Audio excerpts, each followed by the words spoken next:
All right, guys, we're back for the second half of this section, and we're going to talk about kind of what makes a good password. Because a lot of the time, we want to make sure that people aren't breaking our passwords, right?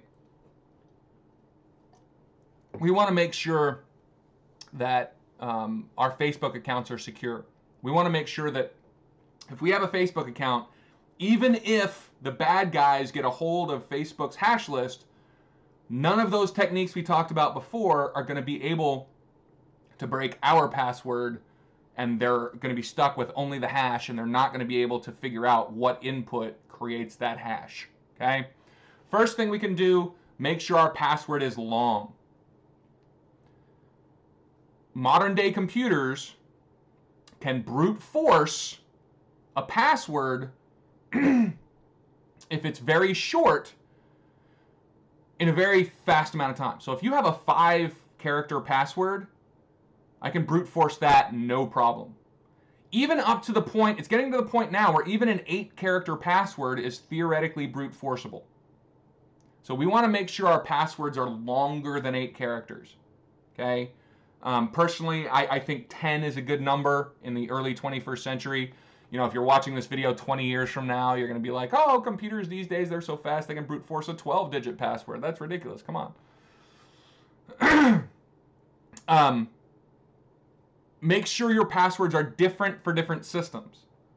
So make sure your Windows password is different from your Facebook password, which is different from your bank password, which is different from your Twitter password, which is different from every other password. Okay? It doesn't have to be a lot different. You can use kind of the same base and just add on a few letters or numbers or whatever at the end to change it between each one, but make sure it's different. Make sure it has a mixture of letters and numbers, because if it's only letters, that's a lot easier for the bad guy to brute force. If it's only numbers, it's a lot easier for the bad guys to brute force. Make sure it's not a dictionary word, and not only not a dictionary word, but not based on a dictionary word in any way. So our previous example of pencil. We might think that, oh, pencil's a dictionary word, we need to change it. So we're going to make it pencil 99. But maybe that's not enough. So we're going to change the E in pencil to a 3. So it's P3NCIL99. That doesn't work.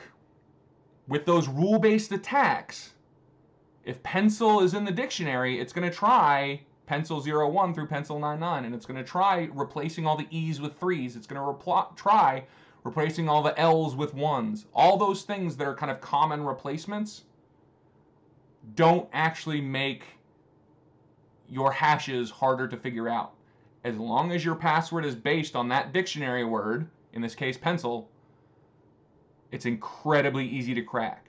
So think about your passwords right now. Are they in any way based on a dictionary word in any language? I mean, you know, English dictionary, French dictionary, Spanish dictionary, whatever. If it's based on any of those words, it's easily cracked. There are some places where they do assigned passwords, not chosen passwords. So in other words, you know, you go to work and they say, oh, you're our new employee, here's your username, and this is the password that you're going to use. Okay? I don't like that for a number of reasons. Number one, there's somebody who has to generate these passwords working at the company. Number two, those are really hard for people to remember, right? If I generate a password and hand it to you, it's going to be really hard for you to remember that. Whereas if it's something you create yourself, you can create it in such a way that it's easy for you to remember. So it's much harder for people to remember if you assign them a password. And the third problem is, if I create a password and then give it to you, there's now 2 people who know the password, which doubles the amount of human error that can create a problem. Okay? So I'm very against assigned passwords. I'm also against rotating passwords. Okay? A lot of companies these days have, you know, a thing where you have to change your password every 30 days or every 90 days or whatever. And that bugs me. Because as long as your password is secure, you shouldn't have to change it unless or until there's some sign somewhere that your password has been cracked. Okay? So personally, if I was in charge of a company, here's what I would do. I would say, look, you can have whatever password you want, but I'm going to spend an hour a week trying to break our own company's hash passwords. If I break your password, you have to change it.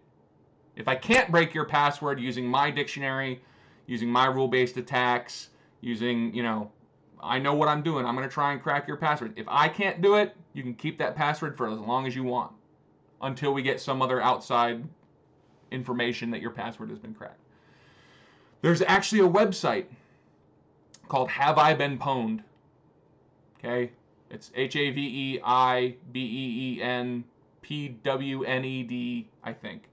You can Google that phrase and it'll pop up if that's not the actual name of the website. Essentially what you do is you put in your password there and it will tell you whether that hash exists in these known broken password lists, right? So sometimes when we capture bad guys, when we figure out, there's been this leak, there's been that leak, we can tell exactly what passwords have been cracked. So some guy combined and conglomerated a whole bunch of those lists of all these passwords that we know they've been cracked by the bad guys. So they're probably in somebody's rainbow table somewhere, and put them on this website. And you can check and see if your password is on that list. So I would also check to see whether any of my passwords in my company, my employees, my students, my whatever, if any of those hashes appear in the list of hashes from that website, guess what? You got to change your password right now. I don't care if you created it 2 days ago. You got to change it now. Change it until you pick a password whose hash does not appear in the list on that website. Okay? So, this is a webcomic called XKCD. XKCD does a lot of really, really great webcomics. They're kind of nerdy. If you're a nerd, highly recommend it. This is a lesson on how to create passwords. So this is what people will kind of tell you. They take a word, change letters to numbers, add things on the end, right? That's easy for computers to break and hard for you to remember. Okay? But if we take 4 completely unrelated English words, so not Boston Red Sox, those 3 words, those are 3 different English words, but they're not completely unrelated. If we choose 4 of these English words that are completely unrelated, that's very difficult for a computer to guess, but easy for you to remember. Okay? So that's another thing you can do. If you can remember 4 completely unrelated English words, you can shove those 4 words together and create a password. That is a very secure idea. But if they're related words, like Boston Red Sox, or horse, cow, pig, that's bad. But if they're completely unrelated words, and you shove them together to make a password, that is a very secure practice. Okay?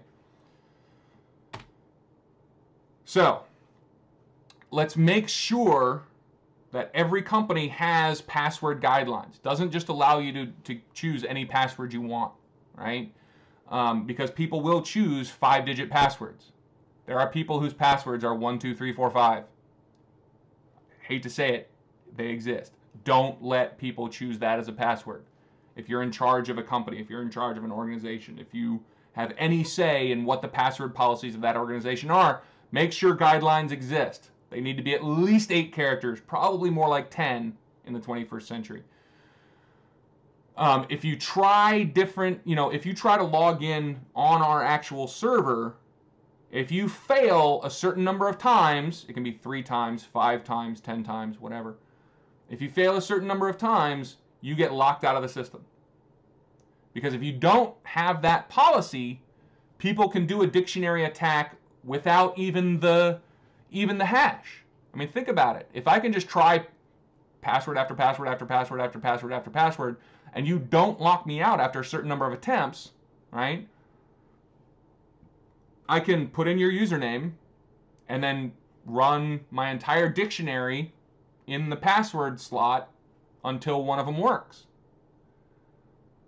So, and then I don't even need your password file that has the hashes of everybody's password. I can just sit there and use your normal front end to try to log in as many times as I want.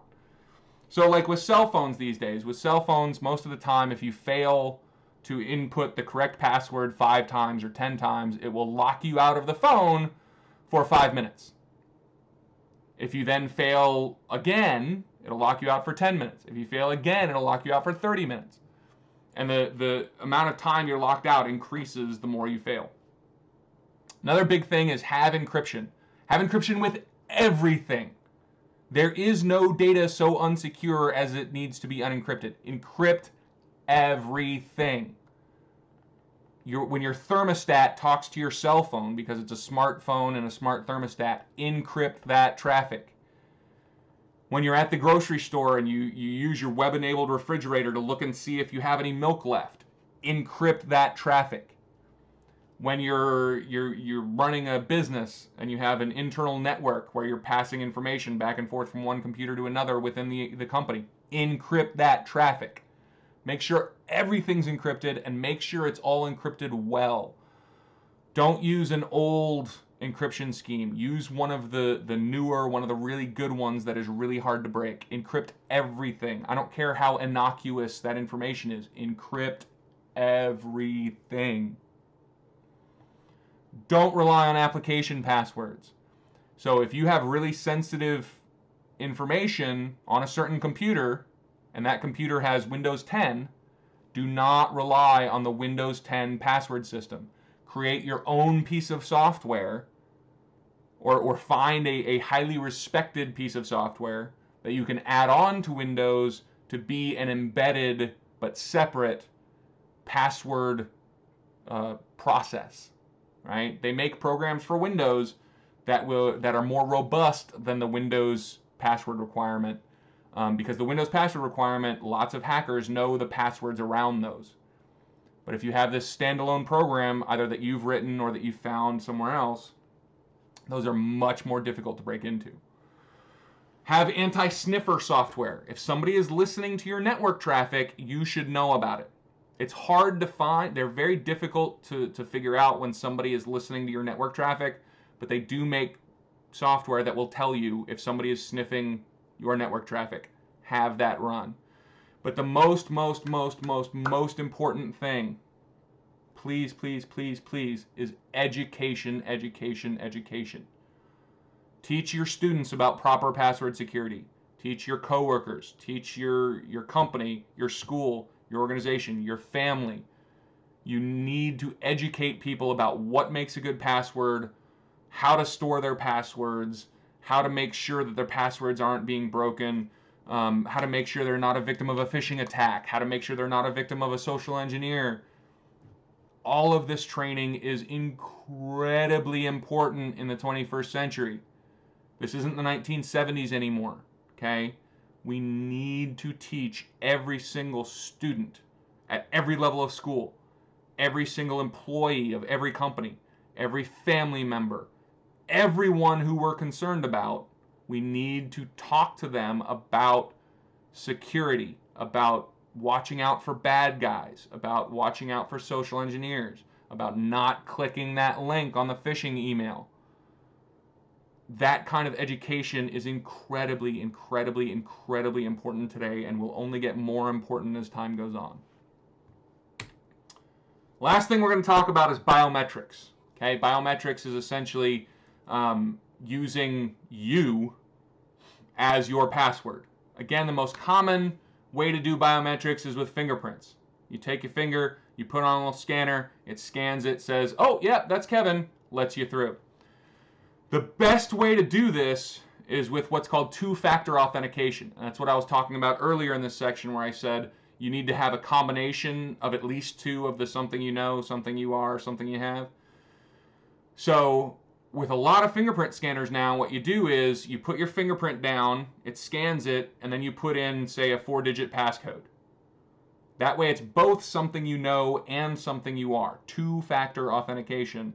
And if both of those match, then you can go in to whatever you're talking about, whether it's a computer system, a locked room, a building, whatever. If either one of the two is wrong, no entry. So you can have the proper finger or the proper fingerprint, but if you don't have the passcode, you can't get in. Or you can have the passcode, but if you don't have the proper fingerprint, you can't get in.